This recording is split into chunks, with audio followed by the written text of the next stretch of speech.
The chilling truth behind the perfect relationship came to light on a quiet October evening, shattering the peace of Ashland with a brutal act of violence. What began as a seemingly innocent love affair quickly descended into a nightmare of obsession and betrayal. Ethan Reed, a beloved high school teacher and the epitome of kindness, found himself ensnared in a web of surveillance and manipulation spun by Olivia Rogan, a woman whose insecurities drove her to unimaginable lengths. As Ethan's private world was invaded in the most intimate and invasive manner, he would come face to face with the devastating consequences of misplaced trust. This is the harrowing tale of a love that turned deadly, a story of trust betrayed, privacy violated, and a community left to pick up the pieces of a tragedy that could have been avoided. On October 15, 2021, police rushed to an urgent call from an apartment complex on Maple Drive. What they found inside was a scene that would linger in their minds for years. The lifeless body of 32-year-old Ethan Marshall, a cherished local high school teacher, lying in a pool of his own blood. The prime suspect in this chilling case? His girlfriend of 2 years, 29-year-old tech specialist Julia Carter. As detectives dug deeper, they uncovered a disturbing story of surveillance, manipulation, and escalating control that had trapped Ethan in the months leading up to his death. Hidden cameras, meticulously placed around Ethan's apartment, revealed a silent but haunting narrative of paranoia and obsession. Julia Carter's journey to becoming a central figure in this tragic true crime tale began long before she met Ethan. Born in 1993 to Linda and Robert Carter, Julia grew up in a middle-class suburb of Seattle. From a young age, those close to the family noted Julia's intense need for attention and validation. In a reflective interview after Julia's arrest, Linda Carter shared her thoughts on her daughter's early years. She was a brilliant child, always at the top of her class, Linda recalled, but she had trouble forming lasting friendships. At first, I thought it was just shyness, but as she grew older, I noticed how possessive she could be with the few friends she made. If they spent time with others, Julia would become sullen and withdrawn. This pattern continued into Julia's teenage years. Her high school boyfriend, Ben Harris, later revealed to investigators how Julia's constant need to know his whereabouts affected their relationship. She would call or text nonstop when we weren't together, Ben said. If I didn't respond quickly enough, she'd show up wherever she thought I might be. At the time, I thought it was just because she cared so much. Despite these interpersonal challenges, Julia excelled academically. She graduated as valedictorian of her high school class and went on to study computer science at MIT. It was there that Julia's controlling tendencies found a new outlet in the world of technology. Her college roommate, Emily Dawson, remembered Julia's fascination with coding and surveillance software. She was incredibly talented, Emily said, but sometimes it felt like she was using her skills to keep tabs on everyone around her. She'd casually mention things about our classmates that she couldn't have known without some kind of digital snooping. After graduating with honors, Julia secured a prestigious position at a tech startup. Her colleagues described her as driven and meticulous, often putting in long hours to perfect her work.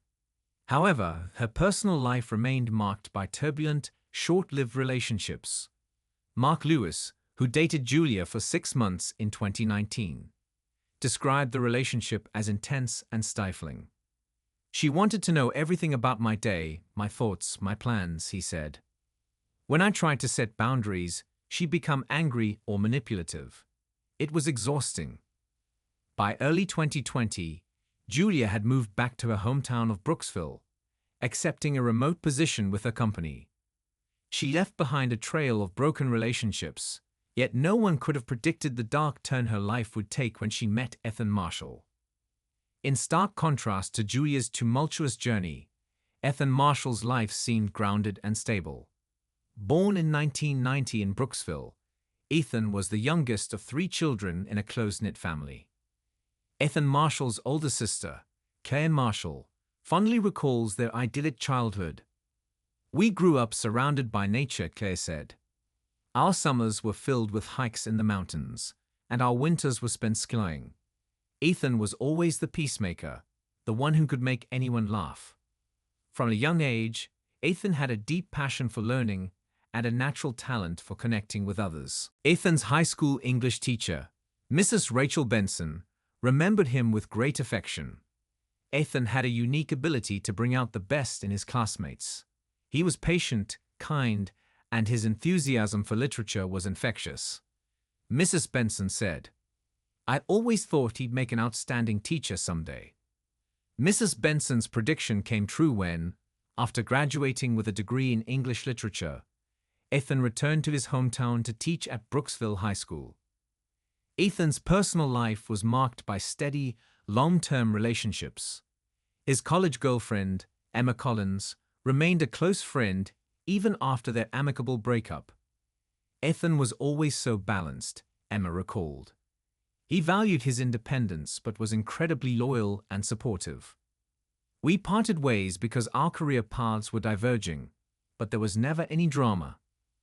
The fateful encounter between Julia Carter and Ethan Marshall happened on a sunny Saturday afternoon in May 2020 at a local farmer's market.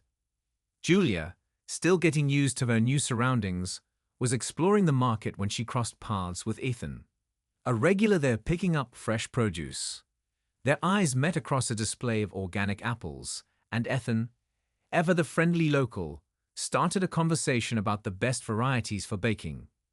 Julia, charmed by his easygoing nature and warm smile, found herself lingering at the stall far longer than she planned. As they talked, they discovered a mutual love for classic literature and hiking. Impressed by Julia's quick wit and intelligence, Ethan suggested they meet up for a hike the following weekend. Julia, feeling an instant connection, eagerly agreed. Their first date was a hike up to Crestview Peak, which offered stunning views of the Green Valley. Ethan's friend Dave later noted that Ethan came back from that hike on cloud nine. He couldn't stop talking about how smart and funny Julia was, Dave said. They talked for hours without any lull in the conversation. In the following weeks, Julia and Ethan's relationship blossomed rapidly. They spent long evenings discussing books, sharing meals, and exploring the natural beauty of the southern area. To those around them, they seemed like a perfect match. However, even in the early days of their relationship, there were subtle signs of Julia's possessiveness. Claire noticed that Julia seemed to dominate Ethan's time. She would call or text constantly when they weren't together, and always had a reason why Ethan couldn't join family gatherings without her. Ethan, caught up in the excitement of new love, brushed off these early warning signs. When Dave expressed concern about the intensity of the relationship, Ethan laughed it off. "She's just excited about us," he said. "It'll settle down once we're more established." Little did Ethan know, this was just the beginning of a pattern that would gradually tighten around him, slowly isolating him from the life he had built and the people who cared about him most. By the fall of 2020, Julia had nearly moved into Ethan's apartment. Even though Ethan never officially asked Julia to move in, she began to assert her influence over every aspect of his life, from his diet to how he spent his free time. His colleague and fellow English teacher, Nora Thompson, noticed some unsettling changes in his behavior at work. Ethan started turning down invitations to after-school happy hours, something he'd always enjoyed before. When I asked him about it, he said Julia wasn't comfortable with him being out late, Nora recalled. It seemed strange, especially since she knew most of us and had even joined us a few times. Julia's control extended to Ethan's social media presence as well. Friends noticed that his usually active Facebook and Instagram accounts had become sparse, with posts becoming infrequent and impersonal. When questioned, Ethan would brush it off, claiming he was just trying to be more private online. However, it was Julia's attempts to isolate Ethan from his family that really raised red flags. Claire Marshall remembered a particularly troubling incident during the 2020 holiday season. "We always have a big family Christmas at our parents' house," Claire said. But that year, Ethan called at the last minute to say he and Julia couldn't make it. When I pressed him, he said Julia wasn't feeling well and he needed to stay with her. But I could hear her in the background sounding perfectly fine. Julia used various emotional manipulation tactics to maintain her grip on Ethan. She would alternate between showering him with affection and subjecting him to cold, silent treatments if he didn't comply with her wishes. Ethan's friend, Dave, recounted a camping trip they had planned for months. The night before we were supposed to leave, Ethan called to cancel, Dave said. He sounded so defeated. He said Julia was upset he was going away without her, even though she'd been invited and had declined. As 2021 progressed, Julia's behavior grew increasingly erratic. She started accusing Ethan of infidelity without any evidence to support her claims. Julia would show up unannounced at the high school, ostensibly to bring Ethan lunch, but her colleagues noticed she seemed to be scanning the room, searching for signs of inappropriate behavior. Ethan's student, Lily Parker, later testified to a disturbing encounter. Ms. Carter came into our classroom during lunch break, Lily said. Mr. Marshall wasn't there, but she stayed anyway, asking us questions about him. It felt really weird and invasive. Despite the mounting evidence of Julia's controlling behavior, Ethan remained committed to the relationship. Those close to him observed his growing stress and anxiety, but he would deflect their concerns, often making excuses for Julia's actions. Claire confronted him directly in the summer of 2021.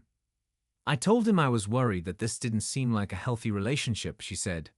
But he just got defensive. He said I didn't understand Julia, that she'd been hurt in the past and needed extra reassurance. He truly believed he could help her overcome her insecurities. As Julia's paranoia and need for control escalated, she made a decision that would irreversibly alter the course of her relationship with Ethan and ultimately lead to its tragic end. In late August 2021, while Ethan was away at a weekend teaching conference, Julia took the drastic step of installing hidden cameras throughout his apartment. The idea had been brewing. In Julia's mind, the plan had been brewing for weeks. Her background in software engineering made the technical side of things manageable, and her growing suspicions about Ethan's fidelity provided the justification she needed to push aside any moral reservations. Julia meticulously executed her plan, buying small, high-definition cameras disguised as everyday objects, a smoke detector, a phone charger, even a potted plant. She also set up sophisticated software that would let her monitor the feeds remotely from her laptop or phone.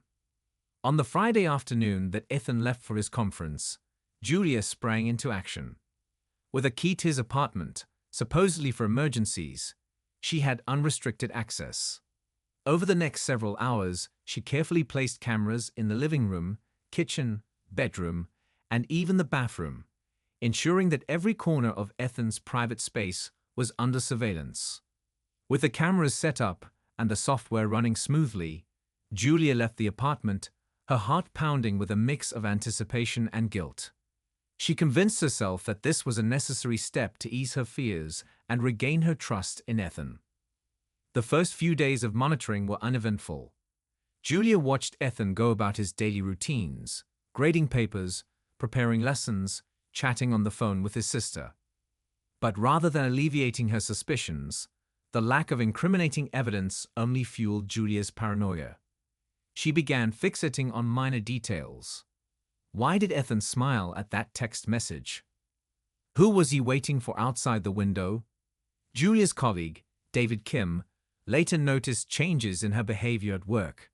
She seemed really distracted, constantly checking her phone, David recalled. I caught a glimpse of her screen once.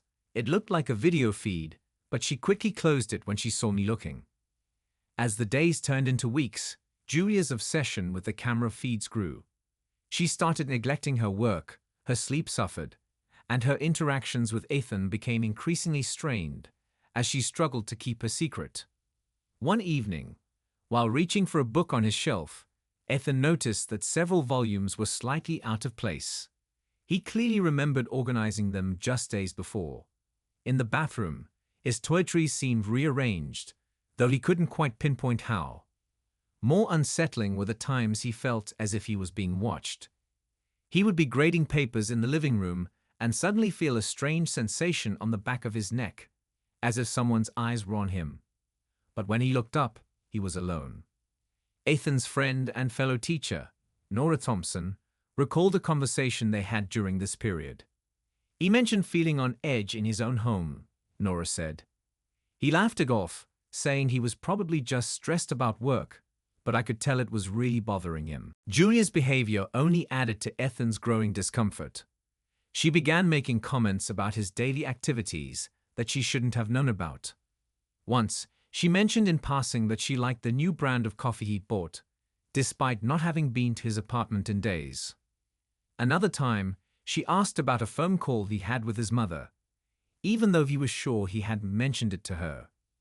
When Ethan expressed confusion about these slip-ups, Julia would quickly change the subject or offer vague explanations. "You must have mentioned the coffee in passing," she'd say. Julia's explanations for her knowledge of Ethan's daily activities seemed increasingly thin. She'd suggest, "Maybe your mother mentioned the call," or offer similar vague justifications. As Ethan's unease grew, he found himself second-guessing his own memories and perceptions. "Am I just being paranoid?" he wondered. "Is the stress from work getting to me?" Despite his attempts to rationalize the strange occurrences, Ethan couldn't shake the feeling that something was deeply wrong. He began to scrutinize his surroundings more closely, noting any oddities in his apartment. He even considered confiding in his sister, Claire, but hesitated, fearing that his concerns might sound irrational or that he might be overreacting. The moment of revelation came one October evening in 2021. Ethan had been grading papers late into the night, the soft glow of his laptop casting shadows across the living room. As he stretched and prepared to call it a night, his elbow knocked a small potted plant off the side table. The pot shattered on the hardwood floor, scattering soil and ceramic shards across the room. As Ethan knelt to clean up the mess, something caught his eye amidst the debris, a tiny lens, no bigger than a pencil eraser, glinting in the low light. His heart racing, Ethan carefully extracted the object from the soil. It was a miniature camera expertly concealed within the plant's base. A chill ran down Ethan's spine as he realized the gravity of what he had found.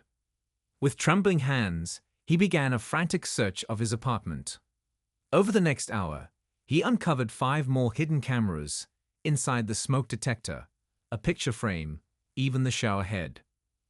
The horrifying realization that his most private moments had been under surveillance overwhelmed Ethan. As he pieced together the implications, the strange comments Julia had made, her uncanny knowledge of his daily activities, the constant feeling of being watched, everything suddenly made horrifying sense. The woman he had loved and trusted had violated his privacy in the most intimate way possible. In a daze, Ethan called the one person he knew he could trust implicitly, his sister Claire. It was past midnight, but she answered on the second ring, immediately sensing the distress in her brother's voice. "Ethan, what's wrong?" she asked, concern evident in her tone. Through a voice choked with emotion, Ethan recounted his discovery. Claire listened in shocked silence, her initial disbelief quickly turning to anger on her brother's behalf. As Ethan's story unfolded, Claire's protective instincts kicked in. "You need to get out of there," she insisted. "Pack a bag and come to my place. We'll figure this out together." But Ethan was torn. Part of him wanted to confront Julia immediately, to demand answers and explanations. Another part was numb with betrayal, struggling to reconcile the woman he thought he knew with someone capable of such a gross invasion of privacy. In the end, it was Claire's steady voice that guided his next steps. "Document everything," she advised. "Take pictures of the cameras. Save any recordings you can find. We'll go to the police in the morning." As the first light of dawn broke over Ashland, Ethan sat on his couch, surrounded by the dismantled remains of Julia's surveillance network. His phone buzzed with a text from Julia. "Good morning, babe. Sleep well." The irony of her feigned normalcy was not lost on Ethan. With a deep breath, he typed out a response that would set in motion the final tragic act of their relationship. "We need to talk." The tension in Ethan's apartment was palpable when Olivia arrived later that morning. As she walked in with her usual smile and leaned in for a kiss, she froze at the sight of Ethan's grim expression and the array of dismantled cameras spread out on the coffee table. For a moment, silence hung heavy in the air. Then Olivia's face crumpled, tears welling up in her eyes. "Ethan, I can explain," she began, her voice quavering. But Ethan, his voice low and controlled, cut her off. He spoke about trust being shattered and the sanctity of privacy being violated. With each word, Olivia seemed to shrink, her usual confidence evaporating as her deception was laid bare. When Ethan finally stopped speaking, Olivia launched into a desperate justification. She talked about her deep-seated insecurities, her fear of losing him, and her conviction that if she could just prove his faithfulness, she could finally relax into their relationship. Her words came out in a rush, pleading and explanatory, but Ethan remained unmoved. "I can't be with someone who would do this," he said firmly. "We're done. Olivia, I want you to leave." In an instant, Olivia's demeanor changed. Her tears dried up, replaced by a cold, hard look. "You can't do this to me," she hissed. "We're perfect together. You're overreacting." As Ethan stood firm, Olivia's pleas turned to threats. She spoke of ruining his career and revealing embarrassing moments she had captured on camera to his students and colleagues. When these threats failed to sway him, she resorted to emotional manipulation, threatening self-harm if he left her. Throughout it all, Ethan remained resolute. Even though his heart broke at Olivia's desperation, he knew with surprising clarity that there was no coming back from this betrayal. Finally, seeing that her words were having no effect, Olivia stormed out of the apartment, slamming the door behind her. Ethan sank onto the couch, emotionally exhausted. He thought the worst was over, but he had no idea that Olivia's desperation was about to take a far more dangerous turn. October 15, 2021, would be forever etched in the memories of Ashland's residents. The day began like any other, with no sign of the tragedy that was about to unfold. Emotionally drained from the confrontation with Olivia, Ethan had called in sick to work. He spent the morning talking with his sister Claire, making plans to file a police report about the hidden cameras. As evening approached, he decided to take a walk to clear his head, leaving his phone behind to avoid any desperate messages from Olivia. It was during this absence that Olivia made her final, fatal return to Ethan's apartment. Neighbors later reported seeing her enter the building, her face set in a mask of determination. Using her key, she let herself in, her mind racing with a mix of anger, desperation, and a twisted sense of righteous indignation. When Ethan returned home around 7:00 p.m., he found Olivia waiting for him in the darkened living room.